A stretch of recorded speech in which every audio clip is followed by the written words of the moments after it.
বহুত সুখী হৈছোঁ মই খেলি, কাৰণ ব্ৰঞ্জ পদক লাভ কৰিবলৈ সক্ষম হৈছোঁ। মোক ইমান সকলোৱে ছাপোৰ্ট কৰিছে, সকলোকে ধন্যবাদ জনাইছোঁ। অপনেণ্ট কোন আছিল তোমাৰ? ফাৰ্ষ্ট আছিলে মোৰ HP লগত মই জিকিলোঁ। তাৰপিছত আছিলে হাৰিয়ানাৰ লগত মই হাৰি পেলাই মানে ব্ৰঞ্জ পদক লাভ কৰিলোঁ। হাৰিয়ানাৰ লগত খেলিবলৈ হৈছিল, টাফ গেম হৈছিল। ইয়াৰ আগতে তুমি ক'ত খেলিছা? ইয়াৰ আগত মই কেৰেলা খেলিছোঁ, তাৰপিছত কলকাতাত খেলিলোঁ, ঝাৰখণ্ডত খেলিলোঁ, পাটিয়ালাতো খেলিলোঁ, বহুত খেলিলোঁ। এতিয়া মইতো অৰুণাচলত লৈ আছোঁ। ফাৰ্ষ্টত বকত আছিলোঁ, ছাৰ মোক শিকাইছিলে সুভাষ গোৱাৰী ছাৰ। তাৰপিছত মই গ'লোঁ কোকৰাঝাৰ ছাইত, তাৰপিছত গ'লোঁ এতিয়া অৰুণাচলত আছোঁ। অৰুণাচলৰ পৰা মই প্ৰশিক্ষণ লৈ পেলাই এতিয়া খেলি আছোঁ। আজি আমাৰ বাবে খুব ভাল খবৰ, বকবাসী অঞ্চলৰ বাবে ভাল খবৰ, কাইলাবৰী গাঁৱৰ বাবে ভাল খবৰ, ৰাভাছম বাসীৰ বাবে ভাল খবৰ, অসমৰ বাবে ভাল খবৰ। ইতিমধ্যে ইলিনা ৰাভা এজন সুদক্ষ ভাল উচু খেলুৱৈ।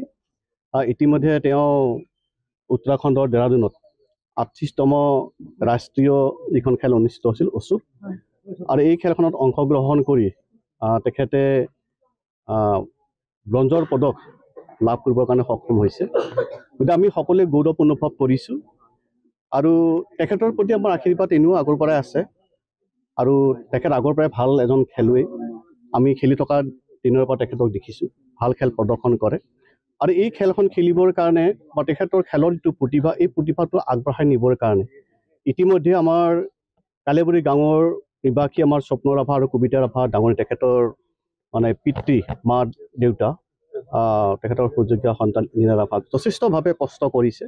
পৰিয়ালটো আপোনালোকে দেখিছে, আৰু এই পৰিয়ালৰ পৰা আজি অসমৰ পৰা গৈ দেৰাদুনত 38তম ৰাষ্ট্ৰীয় উচু খেলত অংশগ্ৰহণ কৰি অসমবাসীৰ কাৰণে এটা ব্ৰঞ্জৰ পদক লাভ কৰিব, এইটো কম গৌৰৱৰ কথা নহয়।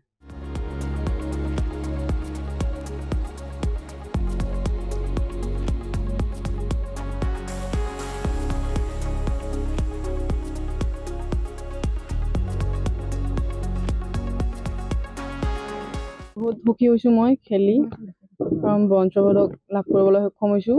মোক ইমান সকলোৱে ছাপোৰ্ট কৰিছে, সকলোকে ধন্যবাদ জনাইছোঁ। অপনেণ্ট কোন আছিল তোমাৰ? ফাৰ্ষ্ট আছিলে মোৰ HP লগত মই জিকিলোঁ। তাৰপিছত আছিলে হাৰিয়ানাৰ লগত মই হাৰি পেলাই মানে ব্ৰঞ্জ পদক লাভ কৰিলোঁ। হাৰিয়ানাৰ লগত খেলিবলৈ হৈছিল, টাফ গেম হৈছিল। ইয়াৰ আগতে তুমি ক'ত খেলিছা? ইয়াৰ আগত মই কেৰেলা খেলিছোঁ, তাৰপিছত কলকাতাত খেলিলোঁ, ঝাৰখণ্ডত খেলিলোঁ, পাটিয়ালাতো খেলিলোঁ, বহুত খেলিলোঁ। এতিয়া মইতো অৰুণাচলত লৈ আছোঁ। ফাৰ্ষ্টত বকত আছিলোঁ, ছাৰ মোক শিকাইছিলে সুভাষ গোৱাৰী ছাৰ। তাৰপিছত মই গ'লোঁ কোকৰাঝাৰ ছাইত, তাৰপিছত গ'লোঁ এতিয়া অৰুণাচলত আছোঁ। অৰুণাচলৰ পৰা মই প্ৰশিক্ষণ লৈ পেলাই এতিয়া খেলি আছোঁ। আজি আমাৰ বাবে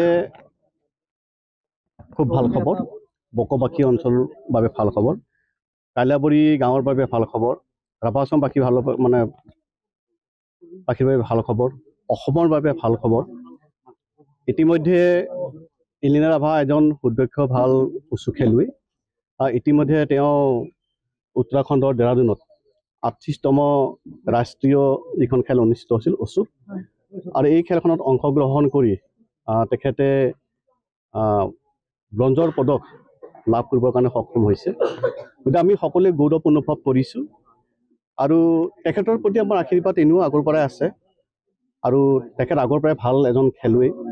আমি খেলি থকা দিনৰ পৰা তেখেতক দেখিছোঁ, ভাল খেল প্ৰদৰ্শন কৰে, আৰু এই খেলখন খেলিবৰ কাৰণে বা তেখেতৰ খেলৰ যিটো প্ৰতিভা, এই প্ৰতিভাটো আগবঢ়াই নিবৰ কাৰণে ইতিমধ্যে আমাৰ কালিয়াবৰী গাঁৱৰ নিবাসী আমাৰ স্বপ্ন ৰাভা আৰু কবিতা ৰাভা ডাঙৰী, তেখেতৰ পিতৃ মা দেউতা, তেখেতৰ সুযোগ্য সন্তান ইলিনা ৰাভা যথেষ্টভাৱে কষ্ট কৰিছে।